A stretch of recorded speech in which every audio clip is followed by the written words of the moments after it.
Ya. Ini nopo nek kata sangat bermunculan channel-channel YouTube yang ngajaraken tentang tasawuf. Nah, niku pandangan Gus Rafiq niku pripun? Ya, alhamdulillah justru saya senang dengan bermunculannya ajaran-ajaran dari Nusantara asli di channel-channel YouTube.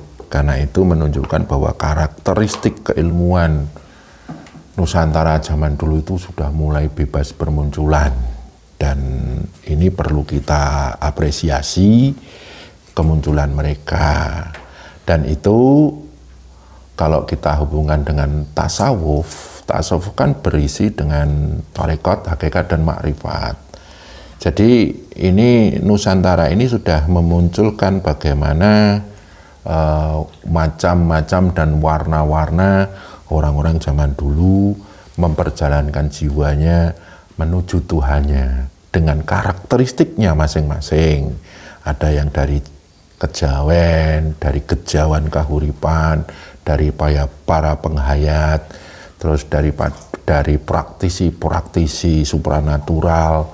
Itu mereka memunculkan warna-warna tersendiri. Itu menunjukkan bagaimana Nusantara ini warna-warna tarekatnya sangat luar biasa, banyak sekali.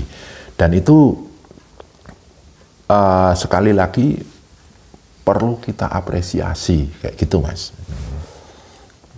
Lalu kalau dihubungkan dengan tarekat itu gimana Gus? Ya mereka itu juga salah satu warna dari tarekat. Tarekat itu kan kalau istilah Jawanya tirakat. Iya. Tirakat itu bukan kok kita ambil sudut pandang prihatinnya ya, bagaimana tata cara atau kafiyah mereka beribadah. Tapi yang namanya tarekat atau tirakat itu adalah bagaimana proses mereka memperjalankan jiwanya menuju Tuhan. Jadi orang yang bertarekat itu adalah orang yang berjalan jiwanya menuju Tuhan. Nah, berhubungan dengan ilmu tarekat, ya sah-sah saja. Nah, terus yang namanya majelis tarekat itu punya karakteristik tersendiri. Jadi kita harus bisa membedakan mana yang disebut wawasan tasawuf atau pengertian pemahaman ketarekatan dengan tarekat itu sendiri. Kalau kita bicara sudut pandang majelis tarekat, itu akan berhubungan dengan ciri khas khusus tertentu. Apa itu yang disebut majelis tarekat? Yang namanya majelis tarekat itu ada istilah Jawa gini ya, syariat mawa tata, tarekat mawa cara, hakikat mawa rasa, makrifat mawa rahsa. Jadi kalau itu disebut majelis tarekat atau istilahnya ajaran tarekat itu kalau di situ mengungkapkan tata cara atau istilahnya bagaimana caranya memperjalankan jiwa kepada Tuhan.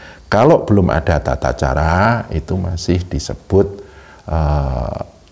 pengertian atau pemahaman atau wawasan ketarekatan.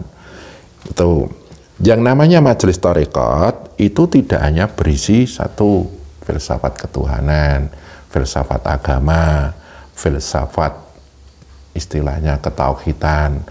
Tidak juga berisi hanya satu kata-kata bijak, tidak hanya berisi istilahnya bedaran-bedaran filsafat tertentu. Itu belum bisa disebut tarekat karena belum menembus satu tata cara. Kalau belum menembus satu tata cara itu masih disebut mutasawif, seperti tasawuf.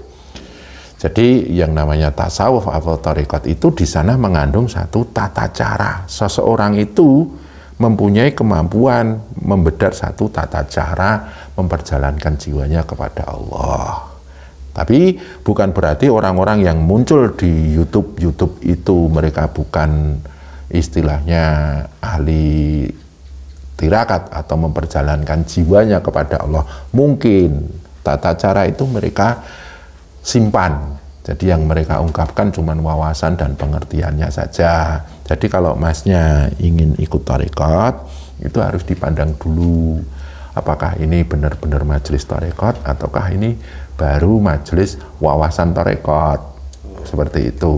Kalau jenengan datangi seorang guru tarekat, itu mereka pasti mempunyai tata cara tertentu yang komplit, sistematis, visi dan misinya jelas. Dan yang paling bagus itu tarekat itu harus muktabaroh.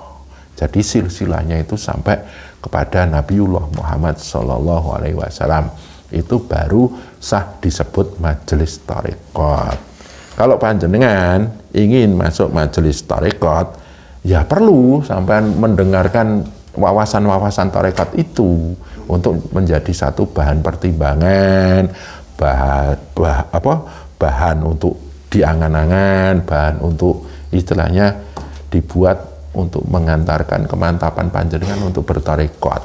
Tapi kalau sudah sampai masuk dalam tarekat, itu sampai harus tahu tarekat itu sanadnya nyambung nggak kepada Nabi Muhammad SAW. Kalau memang itu tarekat Jawa, silsilahnya sampai kemana, itu sampai harus paham betul.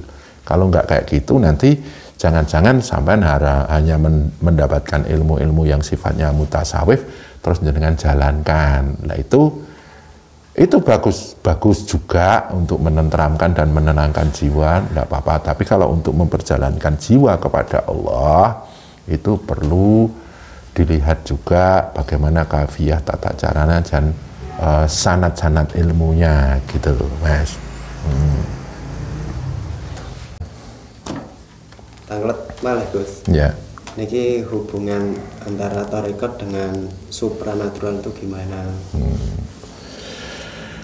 Kalau tarekat, kembali dari awal lagi, tarekat itu mengajarkan bagaimana jiwa itu mendekat dengan Allah. Kalau kita sudah dekat kepada Allah, muncullah daya supranatural. Seperti itu. Dan kalau tarekat, pasti di dalamnya ada yang disebut ilmu supranatural. Tapi kalau supranatural, belum tentu muncul dan lahir sebagai ilmu tarekat. Karena banyak sekali praktisi supranatural itu muncul dari bakat lahir. Kedua, dia belajar secara umum, dia sudah muncul kemampuan supranaturalnya. Akhirnya dia bisa menerangkan ini itu dengan keahliannya yang mempunyai daya supranatural itu. Dan itu mohon maaf, itu kalau beliau mengajarkan, itu biasanya dasarnya dari pengalaman-pengalaman pribadi. Itu sah-sah saja ketika kita ingin belajar supranatural seperti mata batin, mata hati, terus mempertajam yang namanya pandangan gaib. Itu ada perguruan-perguruan supranatural. Tapi kalau perguruan tarekat harus diingat, sanadnya harus muktabaroh. Seperti itu tadi. Kalau sampean masuk dalam tarekat, insya Allah untuk menjadi seorang supranatural itu ada kemungkinan terbuka. Nah, kalau sampean belajar hanya supranatural, belum bisa dikatakan sebagai ahli tarekat. Kayak gitu, Mas. Itu bedanya kayak gitu. Dan ini, orang yang bertarekat belum tentu mempunyai pemahaman supranatural, karena mungkin ini kan tergantung berapa lama dia belajar ilmu tarekat. Kayak gitu. Ini 10 menit ini. Oh, Mas. Hanya kan orang yang belajar tarekat itu juga bisa melihat ini itu gitu, Mas. Ya, Gendang. Kebanyakan orang yang takkan baik. Lanjut, Gus. Ini kebanyakan orang yang belajar tarekat itu bisa melihat ini itu, bisa menyembuhkan orang sakit dan lain sebagainya. Nah, kebanyakan juga dia sering dianggap orang pintar gitu, Gus. Itu hanya bonus. Itu hanya bonus saja. Inti tarekat itu jiwa kita dekat dengan Allah dan jiwa kita tenang, tentram, nyaman, dan damai. Lah kelebihan terus dia bisa melihat ini itu, dia bisa kemampuan ini itu hanya bonus saja. Dan memang rata-rata punya bonus itu namanya warid atau karomah. Ketika dia dekat dengan Tuhannya, insya Allah akan diberi bermacam-macam karomah atau istilahnya warid. Tapi di dalam ilmu tarekat itu bukan tujuan, karena itu hanya hadiah, itu hanya istilahnya bonus dalam dia memperjalankan jiwanya kepada Allah. Seperti contohnya ketika dia memperjalankan kepada Allah, Allah yang maha melihat Al-Bashir, dan dia sering menyebut sifat Allah, ya Bashir, ya Basir, ya Basir, itu bisa dia terus membuka mata batin, membuka mata hati, seperti itu. Cuman kalau dalam koridor majelis tarekat, orang yang datang itu hanya ingin membuka mata batin, itu nggak bisa. Karena itu hanya bonus. Banyak yang kesini datang, tujuannya apa? Bukannya bertarekat untuk memperjalankan jiwanya untuk dekat dengan Tuhan, tapi ingin dibuka mata batin. Lah itu nggak bisa. Karena di dalam ilmu tarekat, itu yang namanya terbukanya latifah mata batin itu muncul dari kedekatan jiwanya dengan Allah. Seperti itu. Kita nggak bisa menggunakan ilmu-ilmu yang sifatnya instan, karena di dalam sebuah realitas supranatural bisa saja seseorang itu mengambil satu jalan pintas untuk membuka mata batin itu menggunakan kodam atau istilahnya perewangan, istilahnya makhluk astral dimasukkan dalam dirinya, tapi dianya nggak tahu, terus energi itu masuk dalam dirinya, akhirnya terbukalah mata batin itu, mata hati itu. Kalau di dalam tarekat kita murni pure bertauhid, dan kita oleh Allahu Al-Bashir dibukakan mata batin kita. Kita benar-benar tetap pegang tauhid. Kalaupun kita tetap terbuka mata batinnya, tauhid pun harus kita pegang, bahwa kita bisa melihat alam-alam lain, alam-alam gaib, alam-alam astral, itu adalah amanah dari Allah. Itu perlu kita jaga tauhidnya, tetap berzikir, sadar Allah yang memberi istilahnya kelebihan mata batin itu. Terus kita juga selalu puja-puji, subhanallah, alhamdulillah, Allahu Akbar. Tidak cuma mata batin, orang-orang yang bertarekat, orang-orang yang masuk dalam majelis tarekat, dia bisa menyembuhkan, dia bisa berbuat hal-hal yang orang lain tidak bisa. Itu pun harus kita kembalikan kepada tauhid. Ya, huwal awal wal akhir. Semuanya itu berawal dan berakhir pada Allah. Ya, la haula wala quwata illa billah. Tidak akan terjadi semua itu kecuali oleh daya dan kuasanya Allah. Itu bedanya kalau orang yang bertauhid, kita mempunyai kemampuan apapun, tetap pegang tauhid. Karena dari awal tadi tujuan kita bertauhid adalah memperjalankan jiwa kita untuk dekat dengan Allah. Kita kemampuannya buahnya ini itu, tapi akhirnya lupa dengan Tuhan, itu justru namanya begalan. Banyak orang yang punya kemampuan mata batin, mata hati, terus dia bisa kemampuan untuk menyembuhkan, tapi malah justru lupa dengan Allah. Lah itu dia punya satu titik kemampuan yang lebih, tapi kehilangan tauhid. Di sini di dalam majelis tarekat harus diluruskan supaya kembali kepada tauhid, supaya apa yang dia miliki itu tidak melepas hubungan jiwanya dengan Allah. Kayak gitu, Mas. Itu kalau tarekat kayak gitu. Nah, soalnya udah apa dijudge oleh masyarakat kalau ikut tarekat paling yang dicari kesaktian gitu, Gus. Oh, enggak. Planning apa? Pertama yang kita cari ya dekat dengan Tuhan.